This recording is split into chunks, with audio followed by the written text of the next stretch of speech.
Salut à vous tous, on se retrouve aujourd'hui pour débriefer sur mon envie d'acheter un modèle Y. Donc voilà, le modèle Y, ça y est commandable pour l'Europe, pour la France. Et donc je vais déjà vous partager qu'est-ce qui me fait envie, pourquoi un modèle Y. Voilà, donc grosso modo aujourd'hui j'ai donc ma Bonnel 3 depuis mars 2021. Le modèle Y, effectivement, sincèrement, c'est un véhicule qui me tente et qui me donne envie pour plusieurs raisons. Premièrement, nous sommes une famille avec 3 enfants, donc forcément le modèle Y, ça sera plus simple, plus d'espace, même si je ne me plains pas de ma Tesla Model 3, hein. Je trouve que c'est déjà très très très confortable. Mais là, le haillon pour pouvoir charger un vélo d'un enfant ou autre chose, c'est beaucoup beaucoup plus simple.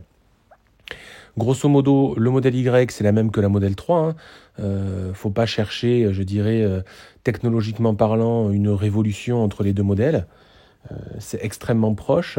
L'intérieur, comme on voit, est quasiment identique. Surtout que moi, j'ai une version récente, donc j'ai déjà la nouvelle console centrale. Et donc, ils proposent 2 modèles en Europe actuellement commandables, le modèle performance et le modèle grande autonomie. Alors, ces 2 modèles aujourd'hui sont des modèles en provenance de Chine, voilà, fabriqués à la Gigafactory de Shanghai. Ça a été effectivement un petit peu inattendu car initialement Tesla avait annoncé que les modèles européens arriveraient de la Gigafactory de Berlin. Toutefois, suite au retard qu'ils ont pris, ils nous envoient en premier lieu des modèles qui arrivent de Shanghai. Donc les tarifications hors bonus, c'est donc pour 505 km WLTP en mode grande autonomie pour 59 990. Voilà. Donc effectivement, on voit que les ratios possibles, l'autopilote, c'est le même effectivement que dans ma Model 3. Donc là, il repasse sur l'avantage de Tesla, donc ça c'est plus fait pour les novices Tesla. Les mises à jour logicielles, le mode Sentinelle, le vaste espace de stockage. Alors une petite parenthèse par rapport à ça, le modèle Y pourra accueillir jusqu'à 7 places. Toutefois, c'est une option, le 7 places, hein, donc c'est bien, donc on va le voir un peu plus loin. Les couleurs qui existent, rien de révolutionnaire, toujours les mêmes, comme sur la Model 3. Alors moi, j'ai une petite affinité pour le blanc, hein, voilà, ça me plaît. Je trouve que les Tesla blanches ont quand même un look plutôt sportif. Et alors ces jantes-là, ces jantes dites à induction en 20 pouces black, franchement, c'est pour moi la meilleure des configurations. En tout cas, c'est mon avis. Donc c'est ce modèle-là, en tout cas, pour lequel je partirai. Nouveauté, le crochet d'attelage est en fait maintenant disponible après la livraison, c'est-à-dire que Tesla a enfin compris qu'il faut proposer des véhicules sur lesquels on pourra amener des crochets d'attelage mais complémentaires par la suite. L'intérieur, la question ne se pose pas avec 3 enfants, ça sera forcément noir, d'autant plus que je dirais que je n'ai pas vraiment d'affinité pour le blanc et je trouve le noir très classe et j'aime beaucoup le bois. Pour le moment, uniquement 5 sièges, c'est-à-dire qu'on n'a pas la possibilité de partir sur une version 7 places. Donc ça va limiter certaines personnes qui auraient peut-être cette envie-là et ce besoin-là. Voilà, donc là, des petits plus du véhicule. Donc on voit que le toit panoramique, il n'y a plus de barre centrale comme c'était le cas sur la Model 3. L'écran, c'est le même. Les chargeurs à induction, c'est la même chose. L'intérieur vegan, c'est identique.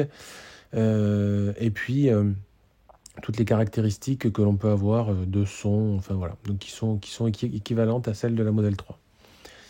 On peut également, après par la suite, y greffer donc, la partie EAP, donc autopilote amélioré, ou FSD, Full Self Driving, sur le modèle Y comme sur le modèle 3. Quelque chose d'intéressant à regarder, il nous propose pour le moment pas de LOA, uniquement du comptant ou du crédit. Alors le crédit, il faut regarder que Tesla, ça y est, propose du crédit sur 96 mois, je ne l'avais jamais remarqué, et à un taux plutôt correct, aux alentours de 2,50% sur cette durée.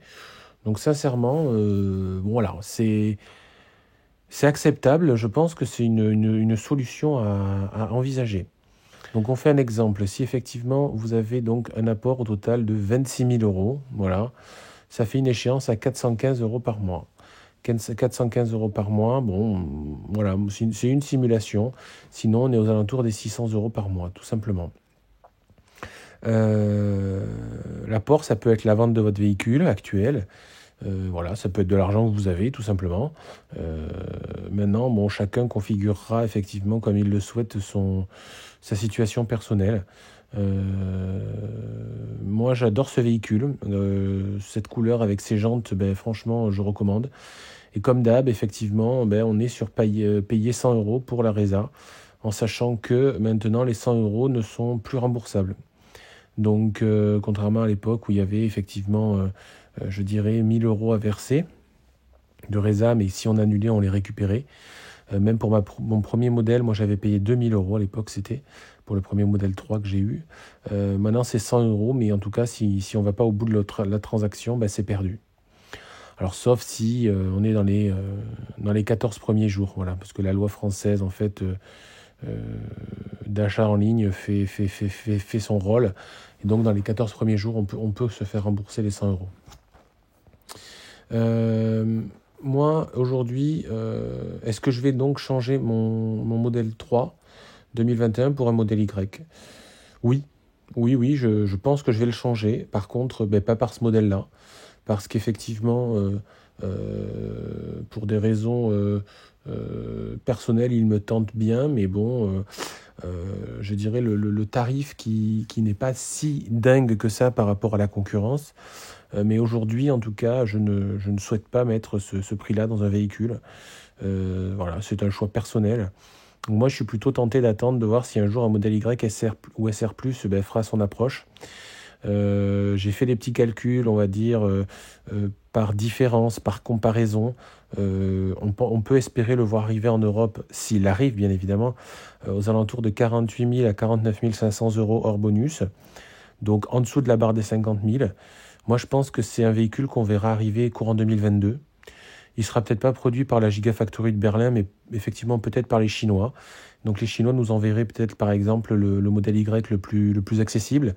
Et puis Berlin fabriquerait les modèles Y les plus, on dira, les plus haut de gamme et peut-être avec la nouvelle techno de batterie, ce que n'aura pas le modèle Y SR+, dans les premières années.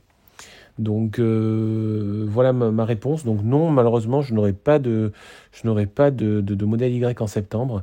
Peut-être courant 2022, effectivement. Mais il faut savoir que voilà, ça sera pas à ce moment-là. Sachez une chose, c'est que personnellement, en tout cas, c'est pas forcément la techno des batteries pures qui me retarde, comme certains disent, ah ben non, moi dans tous les cas, je voudrais un modèle Y avec la nouvelle techno de batterie. Moi, c'est pas vraiment ça. Moi, je suis plus sur... j'estime par rapport à mon usage que je n'ai pas besoin d'une grande autonomie, encore moins d'une perf, et que économiquement parlant, le ratio usage d'un véhicule et coût, une standard range plus, voilà, j'estime ne pas avoir besoin de mettre plus cher dans un véhicule aujourd'hui. Si vous aussi, vous avez cette idée-là, si vous en avez d'autres, si effectivement vous avez commandé le modèle Y et que vous allez le recevoir en septembre et que vous voulez nous partager votre envie et votre impatience, n'hésitez pas à aller en commentaire. Je vous dis à très très bientôt et suivez-moi sur YouTube, Instagram et Twitter. Allez, bye bye.